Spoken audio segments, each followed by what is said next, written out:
Hello guys, welcome to my YouTube channel cinema జాతర. So ఈ వారంలో రిలీజ్ అయిన మూవీస్ 2 మూవీస్ పై.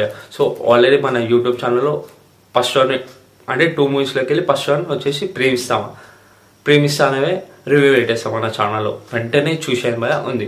ఒకవేళ మన ఛానల్ సినిమా జాతర అని యూట్యూబ్లో క్లిక్ చేసి రాకపోతే #సినిమా జాతర అని క్లిక్ చేసి చూడండి భయ వస్తుంది.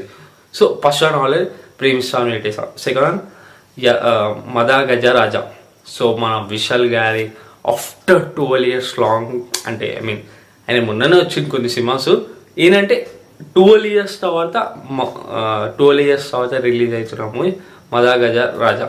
సో ఇది ఆల్రెడీ తమిళ్లో రిలీజ్ అయ్యి తమిళ్లో రిలీజ్ అయ్యి 50 కోట్లు షేర్ కొట్టింది. సో దగ్గరికి ఉంది 100 కోట్లు గ్రాస్. సో మదా గజ రాజా. సో ఆఫ్టర్ 12 years తర్వాత కొన్ని కారణాల వల్ల, కొన్ని రీజన్స్ వల్ల మీ అంటే నాకు తెలుసు సినిమా ఇండస్ట్రీలో ఎలా ఉంటుంది, ఏ ఫేస్ చేస్తున్నాం. ఎట్లా అంటే కొన్ని ఇష్యూ అయితే వేరే ఒక పైసలు కాడ, ఒక కొన్ని అవుట్పుట్ కాడ. సో అట్లా చాలామంది పెద్ద పెద్ద హీరోస్వి అట్లనే కొన్ని అంటే పూజ గాయకం వెళ్ళి షూట్ స్టార్ట్ చేసి షూట్ వాటికి కొన్ని సినిమాలు ఆగిపోయాయి. ఎగ్జాంపుల్ విక్టర్ వెంకటేష్, బాబు బంగారం ఇంకా ఒకటి పోస్ట్పోన్ అయింది. మళ్ళీ రామచంద్ర మురుగా అని ఒక మూవీ కథలతోనే ఒకటి అది పోస్ట్పోన్ అయింది. సో ఇది పోస్ట్పోన్ అవుతా అనుకున్నా కానీ ఎట్టకేళ్ళకి 12 years తర్వాత రిలీజ్ అయింది భయ్య. సో మదా గజ రాజా. సో ఇంతకీ టైటిల్ పెట్టడానికి కారణం ఏంది అసలు? మదా గజ రాజా సినిమా బాగుందా బాగాలేదా చెప్తా భయ్య. సో మీ అందరికంటే ముందు నేను చెప్తా భయ్య, కొంతమందికి నచ్చకపోవచ్చు. ఎందుకంటే ఇవి చెప్తున్న స్టోరీ అయితే నేను చెప్తున్నా భయ్య, it's a completely routine story, regular commercial movie భయ్య. సో ఈ మూవీకి వచ్చేసే భయ్య, సుందర్ యాక్టర్. నేను ఆయన మూవీ చంద్రకళ నుంచి మొన్న లాస్ట్ వచ్చిన బ్యాక్ వరకు అన్ని మూవీ చూసిన భయ్య. ఎవ్రీథింగ్ ఒకటే స్టోరీ ఉంటుంది. స్టోరీ అయితే లింక్ ఒకటే ఉంటుంది, కామెడీ అయితే డిఫరెంట్ ఉంటుంది. సో ఈ మూవీకి వచ్చేసే భయ్య కొత్తగా ఏదన్నా అంటే వరలక్ష్మి శరత్ కుమార్. ఆమె ఇంతవరకు ఏ మూవీస్లో ఎక్స్పోజింగ్ అయితే చేయలేదు భయ్య. ఈ మూవీస్ ఒక్కటి ఆమె ఫస్ట్ మూవీ అంట. సో ఆ ఫస్ట్ మూవీలో ఇది ఫస్ట్ మూవీ కాబట్టి సో ఆమె 12 years బ్యాకే చేసింది.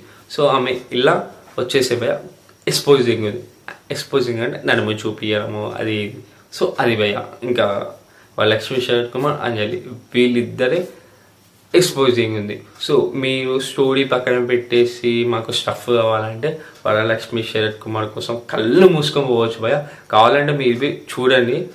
ఆమె మన తెలుగులో కానీ తమిళ్లో కానీ మదా గజ రాజా తప్ప ఆమె వేరే ఏ సినిమాలు చేసినా ఎక్స్పోజింగే లేదు భయ్య. ఈ మూవీకి వచ్చేసి భయ్య ఎక్స్పోజింగ్ ఉంది. ఒకవేళ వరలక్ష్మి శరత్ కోసం ఎక్స్పోజింగ్ చూడాలనుకుంటే 100% ఎలాంటి డౌట్ లేకుండా చూడవచ్చు. సో ఎక్కువ లెంత్ అయ్యాను, ఎక్కువ షార్ట్ చేయండి. స్వీట్ అండ్ సింపుల్గా చెప్పేస్తా. సో మదా గజ రాజా అసలు ఈ స్టోరీ ఏంటి, ఈయనకున్న కారణం ఏంటి, సో 12 years తర్వాత ఎందుకు రిలీజ్ అవుతుంది. సో చెప్పా కదా భయ్య, కొన్ని టెక్నీషియన్ వల్ల, కొన్ని ప్రొడ్యూసర్ వల్ల, కొన్ని అవి ఇవి సినిమాలో ఎంతో ప్రెజర్స్ ఉంటాయి.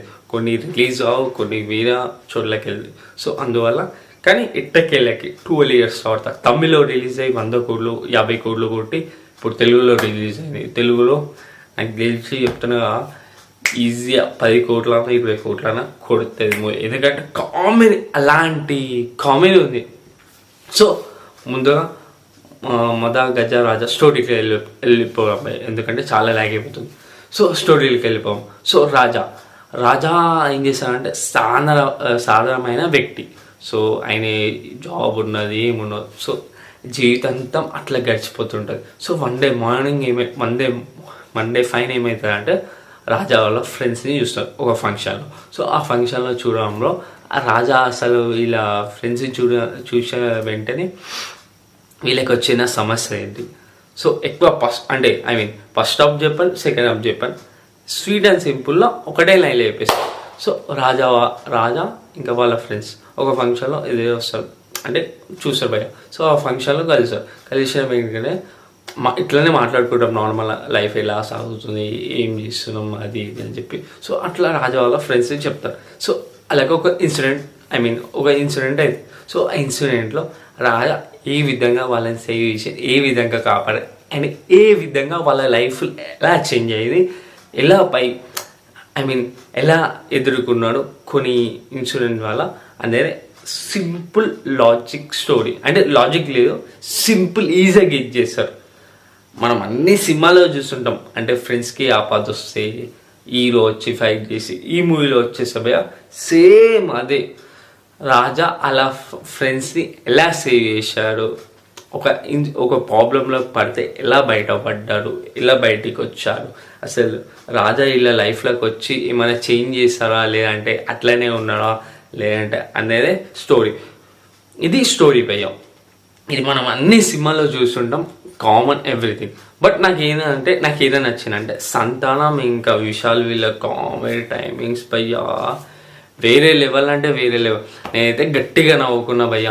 175 రూపీస్ పెట్టి చూసా భయ్య సుదర్శన్ 35mm థియేటర్లో.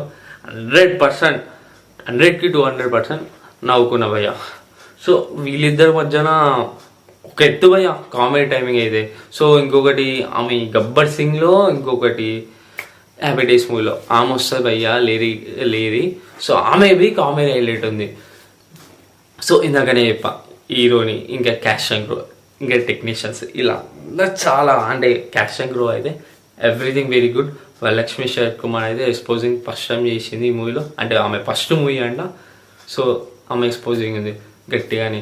సో ఇంకా ప్రొడక్షన్ వాల్యూ అయితే ఎక్కడ తగ్గలే భయ్య, అన్నీ ఓకే, ఎవ్రీథింగ్ వెరీ ఓకే, డీసెంట్గానే ఉంది ప్రొడక్షన్ వాల్యూ.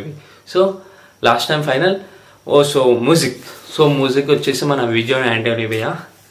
తమిళ్లో సాంగ్ క్లిక్ అయ్యాయి కానీ నాకు తెలుగులో అంత బాగా అనిపించలేదు. లాస్ట్ సాంగ్ ఒకటి ఉంటే మై డియర్ లవడు వాట్స్, అంటే పాట లిరిక్స్ అంత వస్తలే కానీ అది ఒక్క సాంగ్ బాగుంది, మై డియర్ లవడు.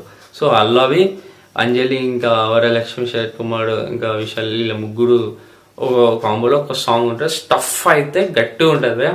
ఈ సాంగ్ చూసి చాలా బాగా ఎంజాయ్ చేస్తారు మన చెప్తున్నా సింగిల్స్కి ఇలాంటి సాంగ్ కావాలని చెప్పి రాపించాలనుకుంటాం మన సి సుందర్ డైరెక్టర్.